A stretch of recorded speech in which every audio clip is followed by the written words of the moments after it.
Hello, my name is Bonnie, and this is my channel, A Knitter Obsessed. This is my knitting podcast where I talk about all of my current knitting projects.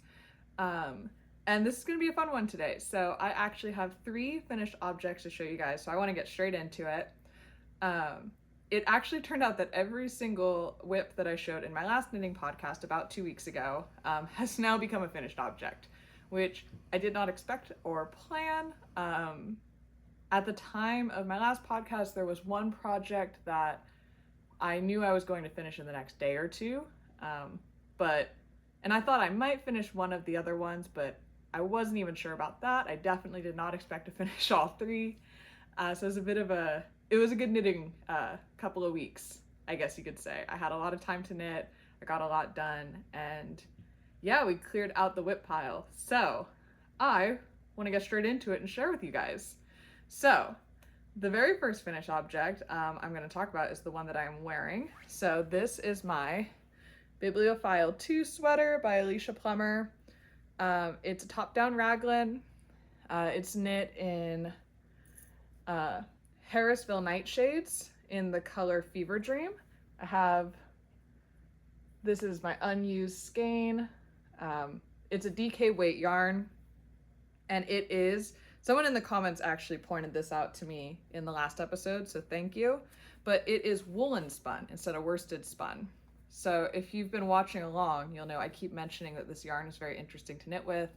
It was kind of stretchy. It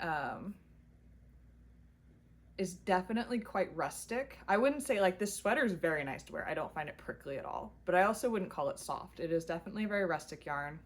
It had a very stretchy feel to it.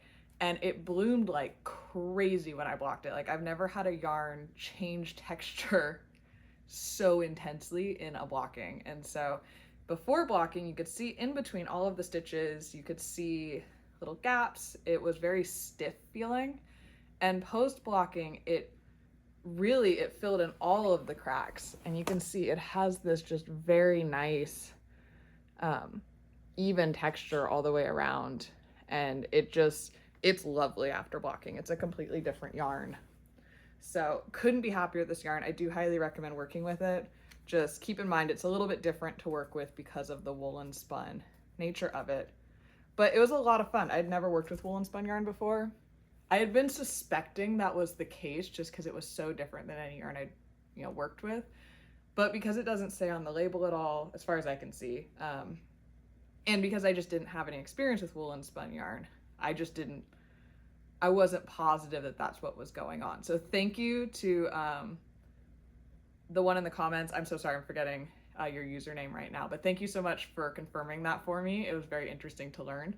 And I honestly would love to work with this yarn more. I could see they have a lot of really cool colors. They also have their Daylights line, which is the same kind of yarn. It's a similar dyeing idea, except all of the bases are white bases. So they're very subtly tinted white bases, whereas the Nightshades are all very subtly tinted black bases. So really cool concept, and I really like this yarn. So we'll see if I get to work with it again anytime soon, but I do highly recommend it. It's very interesting. But for the sweater itself, I really like it. I knit, I believe it was the size 3, but I will confirm in my notes in just a second. And I didn't make too many modifications, so there were a few. For one, the collar, there are 3 collar options. There was a folded, I don't know, kind of like a mock neck, but folded option. There was a regular crew, and then there was the folded crew. And so I went with the folded crew neck option, and it was supposed to be done in a half fisherman's rib, but I felt like that was going to be a little too chunky for what I wanted. I do love half fisherman's rib, but that close to my neck, I didn't want that much volume for this sweater. So I just went with a standard 1x1 rib, which I really like the effect of. And then the pattern called for the folded crew neck to bind off the neckline and then whip stitch it to the inside. And I just wasn't feeling like doing the extra step. So I did the trick where when you fold the neckline in on itself, you sort of connect the two edges and bind off at the same time, which is very effective. I really like that technique. It does create, I believe, a bit of a tighter seam in here. So this is a little tight to get on and off my head, but I overall don't have a problem. And I think the effect is really nice. So very happy with that. The other modifications I made were I shortened the body of it a little bit, which, by the way, I will be putting up some pictures up here of me standing in this and, you know, farther away shots so you can see how it's really fitting. It's not the best location right here to try and show it off, but I did shorten the body quite a bit. You're supposed to knit, I believe, to like 15 inches, and I only knit to about 11. And then I lengthened the bottom ribbing a little bit. So I believe it was supposed to be 2 inches and I knit it to about 3. So just changing the proportions a little bit, very slight crop, but overall I'm really, really happy with the way it turned out. And I also, because this yarn, the nature of this yarn, it definitely stretches a decent bit in blocking vertically. And I knew that because of my gauge swatch. So yeah, gauge swatches. And so for like the sleeves, I knit it to the length specified in the pattern, but I didn't use my measuring tape when I was determining that. I counted the number of rows and I divided by my stitch gauge or my row gauge in order to figure out what the overall length was going to be, and I knit it that way. So when I got to the certain number of rows that according to my gauge swatch would equal, you know, the called for number of inches, that was when I switched to the ribbing, and I had great results with that. So good to know. Always remember to use your gauge swatch. And I'm really happy with the sleeve length. So like, it's, yeah, it's a little longer than I've knit my other sleeves. It goes past my wrists, nicely over my hands, and I just feel like for this style of sweatshirt, that's really, really comfy. And yeah, it does just have this really nice sweatshirt feel to it. It's very cozy, but it's not too big. So it's like easy to put on. It's not a lot of extra fabric. It'll fit under jackets. And because it's this, you know, more rustic yarn, it feels very sturdy, and it just feels like it's gonna hold up, like I can put it on, like I don't have to worry about it. Yeah, it's just easy. I really like it. And I really like the fit of this sweater. I think it fits really nicely, and it looks very flattering and very just clean, just very easy and simple, and yeah, could not be happier. Highly recommend. So this is the Bibliophile 2 pattern by Alicia Plummer. This is my second pattern I've knit by her, and I love her patterns. I think they're really easy to understand and read and follow, and you get great results. I really like her style. So yeah, could not recommend this enough. I'm happy.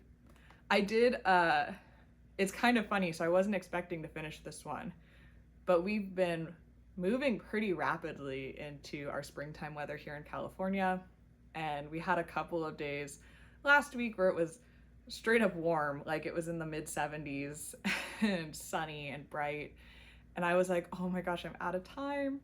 I'm not gonna be able to wear any of these, like the sweater, even if I finish it, I'm out of time to wear it. And I looked at the weather, and this week coming up is, I bet it's going to be our very last like little cold snap for the year, probably. I mean, I could be wrong, there might be more, but so I was sort of trying to desperately get it finished before this next week so that I could have a couple of days to wear it and before I need to put it away for the summer. So I did manage to do that. I'm very happy. I'm probably gonna wear it to work tomorrow. But yeah, could not be happier. It's so nice. Yeah, fantastic. And for those of you keeping count, this is my third ever sweater that I've ever knit. It was third for the year and third that I've ever done. So I'm very happy. So my next finished object, I think I'm gonna go, I have one that I'm incredibly happy with, like over the moon about, and one that I'm a little disappointed about. Not because of the pattern's fault or anything, it was sort of a combination of situations. And I think I'm gonna go disappointing first because I wanna end on a high note. So I wanna begin on a high note with my sweater and end on a high note, so we'll go disappointing in the middle. So my next finished object, and this is still totally wet, so I'm not gonna be able to try it on, but I can mess with it gently for you guys so you can see the object. But it's my Musselburgh hat by Ysolda Teague. Sorry, I had to grab it off the blocking mats, which are by my feet. But here she is. This is the finished object. So it's a big long tube. And as always, if you guys notice me looking off screen this way, that's just because I have my phone mirroring up to a screen over here. And so sometimes I just look off to make sure that what I'm holding up is in the camera frame. So just in case you're wondering. But yeah, here it is. So this was sort of a labor of love. This took me quite a long time to knit. So it's knit in Brooklyn Tweed Peary, which is their fingering weight merino yarn. It's been discontinued at this point. And the color, I know this color is Mesa, but I no longer know what color the red is. I lost the label a long time ago. And my original plan for this hat was to have the whole thing be the red color. I had thought that I had 100 grams of the red, but I don't own a scale, and this yarn had been used on a bunch of other projects and ripped out and knit and ripped out. And so I just lost track. And in hindsight, it seems like it was about 50 grams instead. So as planned, I ran, you know, if you had 50, I ran out about where I should have for that. And so that was when I brought in the Mesa. And I really only used the Mesa because it was in my stash. I think if I was gonna pair a color with this red, like my ideal color, I would have gone more for like a navy blue or something just for my own style. But I liked the Mesa well enough and I wanted to get it out of my stash as well, so I was happy to use that. And then I was playing some crazy yarn chicken finishing the top, because I thought that having just a little red cap with the stripes around the middle of the body would be really cute, but I was so close to running out of red, so this is all of the red that I have left. And I was getting nervous near the end there as the ball kept getting smaller and smaller. I was gonna run out right at the end, but it didn't. We made it. So the hat fits great. I love the gauge on it. I love the thickness of the material. I honestly love the construction of this pattern. I think it's really interesting and unique, and I really, really like it. My issues with it come with how the color blocking turned out because of where I ran out of yarn. So it's nothing wrong with the pattern and nothing wrong with the hat and everything, it was just bad luck for where I ran out of the yarn, and I wasn't able to really get the right proportions on my color blocking. So basically, I like a hat with a brim. I'm not a huge fan of, like, I like a slouchy hat, but I still want it to have the brim so it has a little bit of that structure to it. And so this one, if it's all red, I mean, that's beautiful. I actually really like that. But you can't fold the brim up because you have these and have it be the look I was picturing, which is just a plain red hat. Like, you still can fold the brim up, but the pink is right there. And I still think it's a cute look. It's just not the look I was envisioning. So I think this hat will get wear. Probably not this year, because as I mentioned, we're kind of out of winter. But I'm a little disappointed right now because it's not a hat I wanted when I cast it on. And then the other side, I actually do find quite cute. So this side, you can fold the brim, you have a nice red brim, and then the little bit of the pink stripes poking through and the red top. And I think this side's really, really cute. And I'm really happy with it. So that's what that side looks like. And again, I don't want to put it on just because this is really very wet. Like, I probably shouldn't even be handling it this much. And that being said, I am going to put it back on the blocking mats. There we go. So I don't want to do anything too bad to it while the wool is still wet and a little bit more fragile. So yeah, like I said, when I say I'm disappointed with it, it's nothing to do with the pattern, nothing to do with my hat, the fit, anything. It is 100% to do with my color blocking, which I would have done differently if I'd had enough yarn to begin with. So I guess the moral of this story is I need to buy a scale and I need to start weighing my yarn and not just guessing and trying to remember.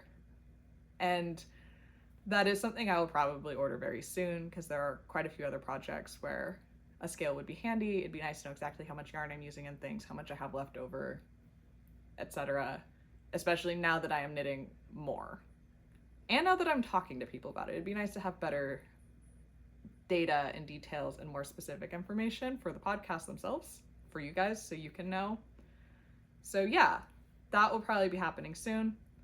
The other detail on this is probably like a week or two ago, wasn't that long. So, you know, when I was almost done with this hat already, Ysolda actually released an update for this pattern, adding instructions on specifically where to put the changes in color or how to do stripes, how to do the color blocking, for doing any of these modifications for this hat. So when I started it,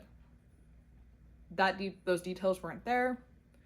And, you know, I can look at the pattern and figure out probably about where it should go. You know, if you want a brim this big and you want to switch it halfway, and, you know, you can do the math to kind of figure out specifically what look you're going for, where you should make the color changes.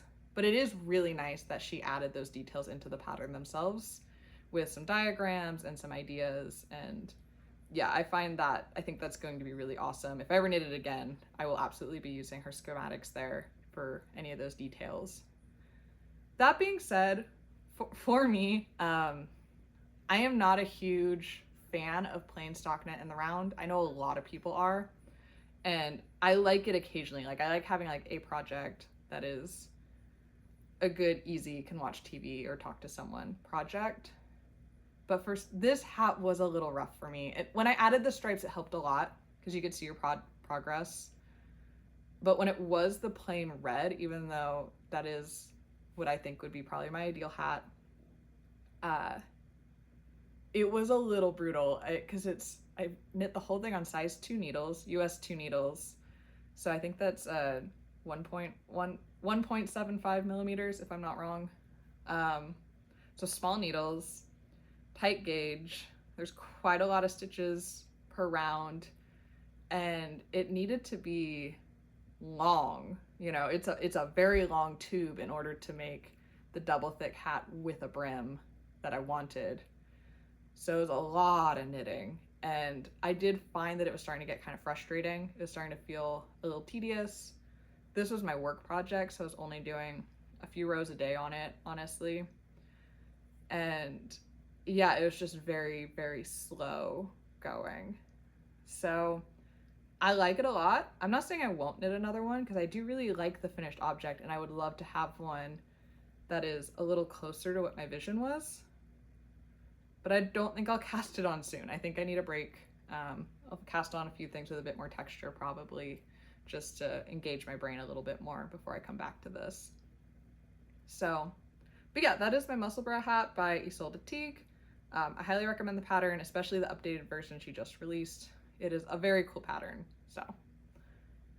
All right, and my final finished object, which I finished this, I think, like the day of the filming my last podcast, so it's been done for about 2 weeks, but I am in love with it. Oh my gosh, it's stunning, if I do say so myself.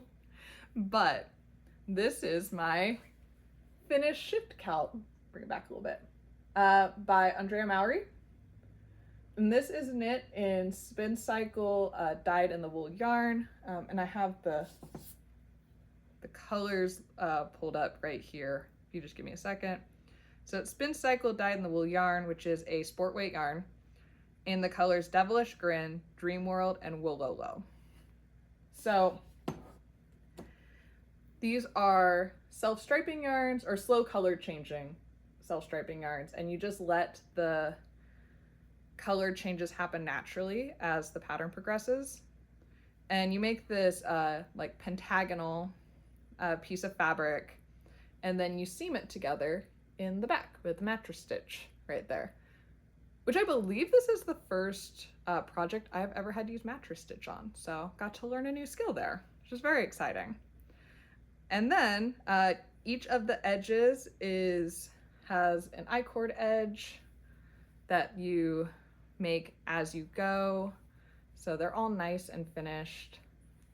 And then the very last one has an I-cord bind off, and you do it in the stripes of the last 2 colors that you use. So it's nice and colorful. I am so happy with this. I think it's stunning. Here, I'll try it on for you. It's really easy to wear because you don't have to worry about ends like you do on, you know, a standard triangular shawl. So you can just pop it on, kind of fluff it up around your neck. Check myself in the screen here. And yeah, there you go. Easy. It's because it's sport weight and it is superwash merino. I feel that it is not insanely warm, but that's actually quite nice. I feel for this style, I feel like you can just toss it on. You're not going to overheat. It's easy to take on and off. Like maybe a good like fall or spring piece in this yarn. And yeah, I think it's stunning. I have nothing bad to say about it. If I was being very nitpicky, the only thing about it that is a little irritating right now is that this I-cord edge here wants to fold in on itself. Like it just naturally wants to curve this way. But I think, and I did pin it out pretty strongly when I blocked it, but I think if I just do like a little bit of an extra steam block on this and I just straighten it, I think it'll be fine. And even if it's not, the whole thing's so colorful, you don't notice a little bit of a curving edge. Like it's still stunning. It doesn't take away from it at all. So I wore this to work the day after I finished it and I got tons of compliments, which, I mean, I know we're not in this for the compliments, but I mean, they feel good. So, and people were like, oh my gosh, you made that? I'm like, I did. It was a lot of fun. I think the colors are really eye-catching and I'm in love with it. I honestly really want to, I have said before, I'm not a shawl knitter. I don't find it a ton of, I find it a teeny bit tedious, but I think I want the big shawl version of this. It's called,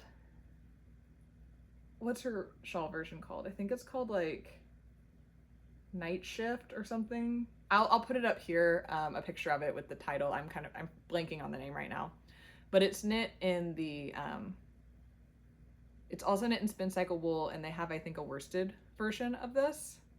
And it's just a big, huge, you know, triangular shaped shawl with the same stitch pattern, same concept, but you use 5 colors and it's so beautiful. And I kind of think I need it. It might be a minute though. I know in theory, I know that you can knit these patterns out of anything. It doesn't need to be spin cycle. And I have seen, if you go through the Ravelry page for both this and the shawl version, there are stunning examples of people have knit with other yarns that are just, I mean, breathtaking. You can knit this with whatever yarn, and it really does a great job of showcasing whatever yarn you use. But I had so much fun with the spin cycle yarn. It was so exciting to see the colors change and to see how they played off each other and how the contrast levels changed. It was so engaging that I think if I knit the shawl, I really want to use the spin cycle yarn again, and have it just be a bit of a treat because it's so much fun. But that being said, spin cycle yarn is quite pricey. It is very much a privilege to get to be able to work with it. And it might be something I hold off until maybe like, you know, my birthday and give myself a little bit of a birthday gift or something like that. I think it needs to be a little bit more of a special occasion for me. I mean, I think you could buy it whenever. I don't think you need to have guilt about buying nicer yarn. I'm not trying to say that. I am just, for me, because I already splurged on it for this cowl, I'll probably wait a little bit before I splurge on the next batch for the shawl. But I kind of think it's going to happen. I really, really like it. But I am going to take the shawl off for now because it's not a very cold day today. And the sweater's already quite warm. And I don't need a cowl right now.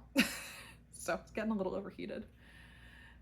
But yeah, so that's my shift cowl by Andrea Mowry. Highly recommend, such a fun pattern and could not be happier. I'm hoping I still get a few days of wear out of it before it gets too hot here.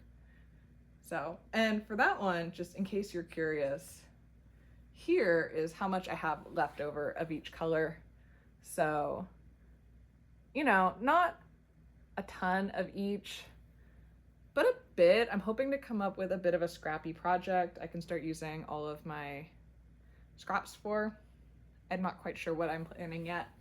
I'm thinking maybe some kind of blanket or something that I start putting scraps towards, but I haven't really given that any thought yet. But I do think these would be very fun in any kind of scrappy project, that I can put together. So yeah, a lot of fun. So yeah, that's it for finished objects, which, I mean, fair enough, that was all of the whips that I had last time, so it would have been pretty wild if I had a whole new finished object for you guys. But I do have one very exciting whip. So, after much talking about it, so much planning, I have finally cast on my Wishbone sweater. Oh, sorry, she is so gorgeous. Like, oh my god, I am so obsessed with this. Like, it's unreasonable how excited I am about this sweater. And this is some very non-seasonal knitting I'm doing right now. I mean, this sweater absolutely has no chance of being worn whenever I get it off the needles. It will need to wait until like dead of winter to wear again, because this is thick fabric, and it's got the density from the cables and the warmness from the mohair. Like, she's gonna be warm, but I'm okay with that. I will happily work on it through the summer. I don't care. I want this in my life so bad. But it's got this beautiful mock neck. There are two options for this pattern. It can be done with or without short rows, and so I went with the short row option because I really do not love things being right up close on my neck. And then I'm still working on the shoulder shaping, so this will still grow down a little bit, and then eventually I'll separate for the front and the back. You knit the back separate, then you knit the front, and then you join under the underarms and work in the round. So it's my first non-raglan that I have knit. This is not just my first drop shoulder, but my first non-raglan. So I'm hoping to continue to try new construction techniques as I go, because I find it so fascinating watching a sweater come to life, because all these construction techniques are new to me. It's just so interesting every single time right now. The top, I was going to do a tubular cast on, but I don't think I mentioned it. So this is a pattern by Veronika Lindberg, and she has a podcast of her own on YouTube.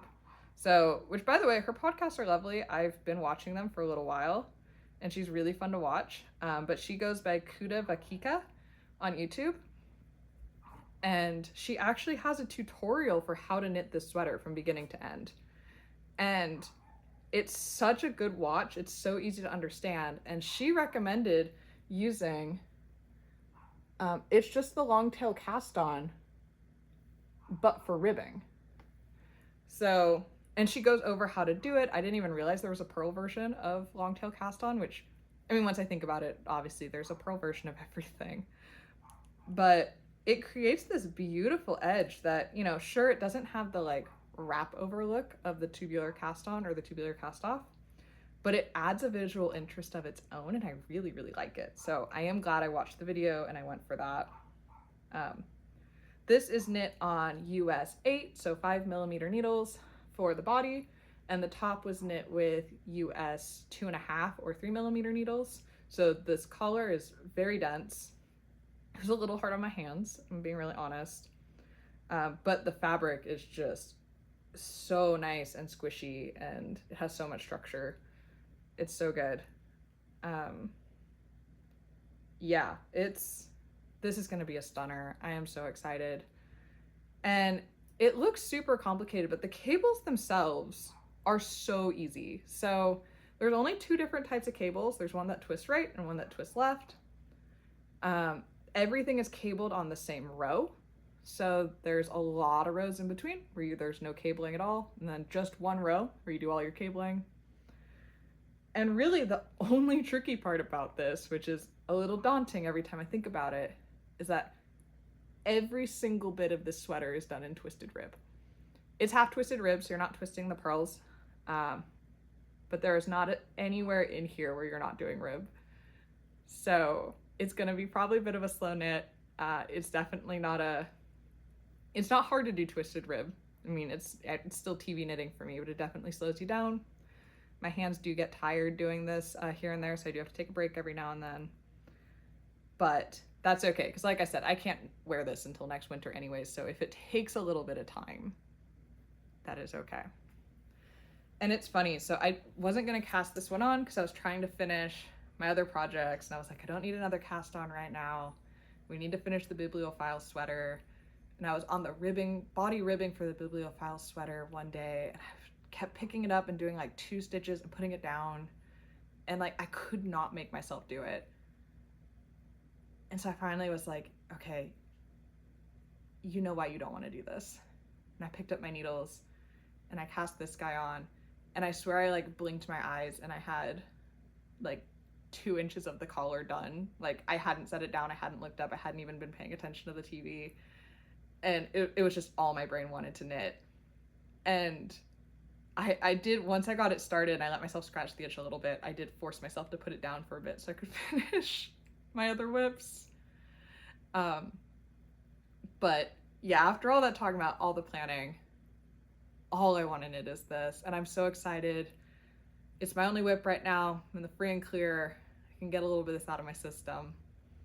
And yeah, I love it so much. I have mentioned this on my other ones, but if you're new here, this is knit in Double Sunday in the color Deep Red, held with Knitting for Olive soft silk mohair in the color Claret. And yeah, I'm in love with this combination. The fabric is so soft, and this color red is just, oh my gosh, it's stunning. I'm so happy. I'm sorry, I'm like geeking out a little bit, but I could not be happier with this. I want this sweater in my life so bad. But yeah, so that is what I have for whips. Sorry, I'm too excited. And I don't have any yarn acquisitions. I do have some fun stitch markers that I thought would be fun to show you.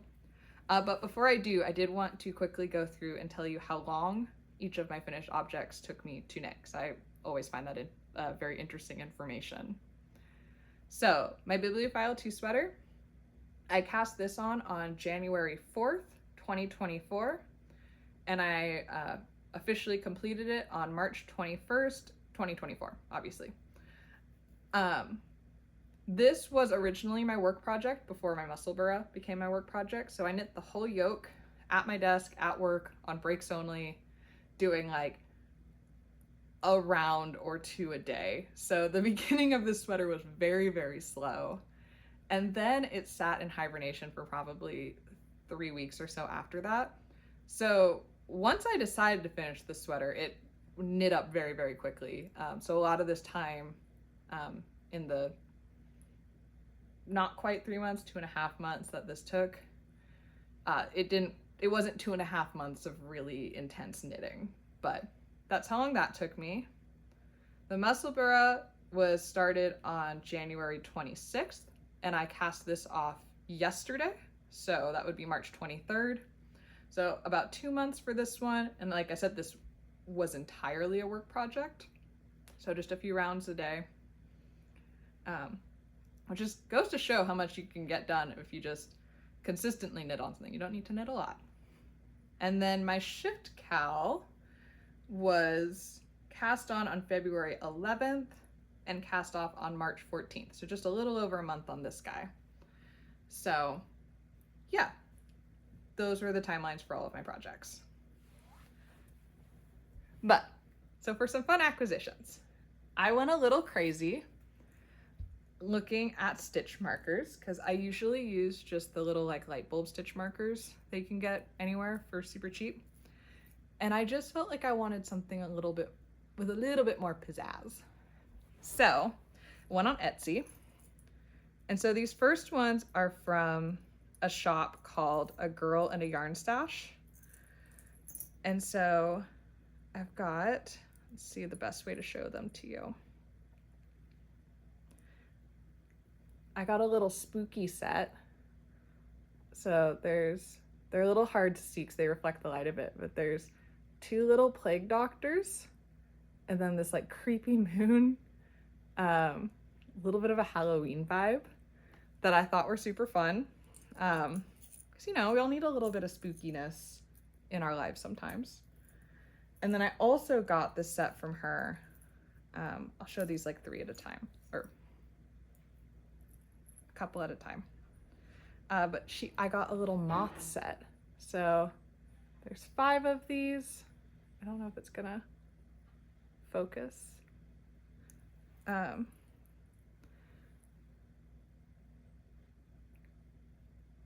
It's wanting to focus on my face, sorry. But yeah, there's 5 of these. They're really cute.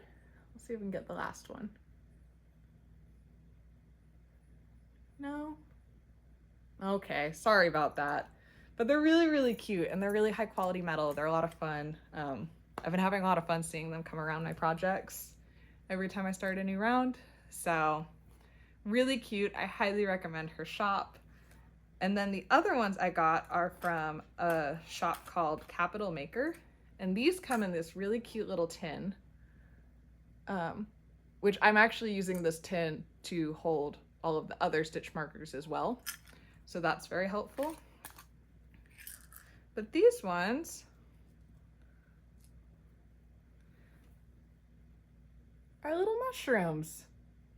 We got these little wooden mushrooms, and they're in all sorts of colors. I'm trying to get off camera.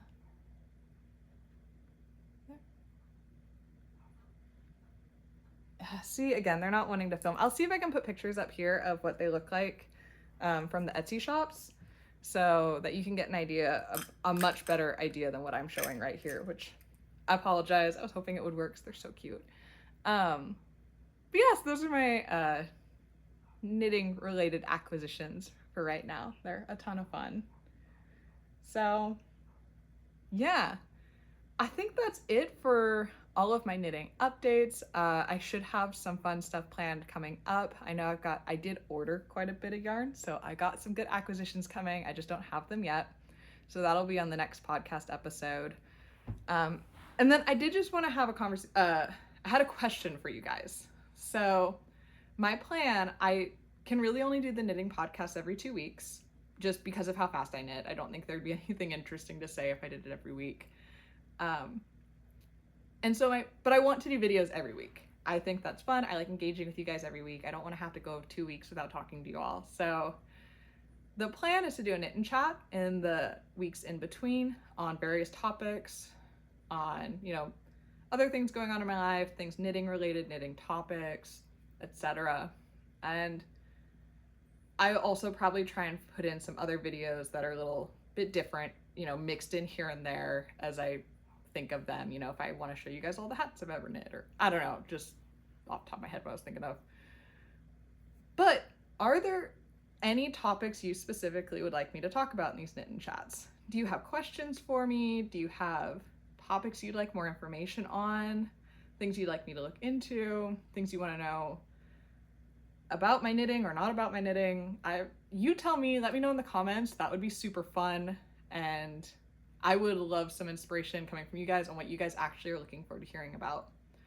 My plan for next week is to just kind of give you a little bit of an about me introduction. So I know I already told you guys at the beginning, like my knitting story, but I thought I would just tell you a little bit about me as a person and who I am, and have you get to know me just a little bit better. And I thought that would be a ton of fun. But yeah, let me know what you want to hear about. And I think this would be super fun. That's going to be a whole ongoing series in between the knitting podcasts. And so if you're just here for the knitting podcast, that's totally fine. I will be making sure all of the podcasts are in a separate playlist. So if you ever just want to binge through all my podcasts, you can find that playlist on my channel. Or even if you're just here for the knit and chats and you don't care about my projects, also fine. That'll be every other week as well. And they will have their own playlist on my channel, so you can feel free to check that out. But what I would love is if you just want to hang out with me every week, you want to talk knitting, you want to work on some projects with me, I'll be here every week. I'm posting videos on Sundays, typically sometime in the evening. On Pacific, Pacific Standard Time, so in the US. So that's the plan. You can find me there. If you would like to follow me anywhere else, my username will be in the description box below, but it is Bonnie Coit on both Ravelry and Instagram. I will warn you, I'm not particularly active on Instagram for posting things, but if you want to come and drop me a message or say hi, I would love that. I will get right back to you. I love talking to people on there, talking knitting. And yeah, you can find me there. And I'm also trying to get better about posting. I just have not historically been great at the social media, and I am learning. So, but yeah, come hang out with me, come say hi. I'd love to hear from you. Leave me a comment down below if you want to know anything, you know, more depth about these projects, or if I forgot to mention something. And yeah, if you're not subscribed and you'd like to be, that would help me out a ton. Same if you could give me a like, if you could, really any of those things. They help out this channel so much, and they help me find other people out in the knitting world, and I would be so appreciative. So thank you so much for watching, and I will catch you on the next video. Bye.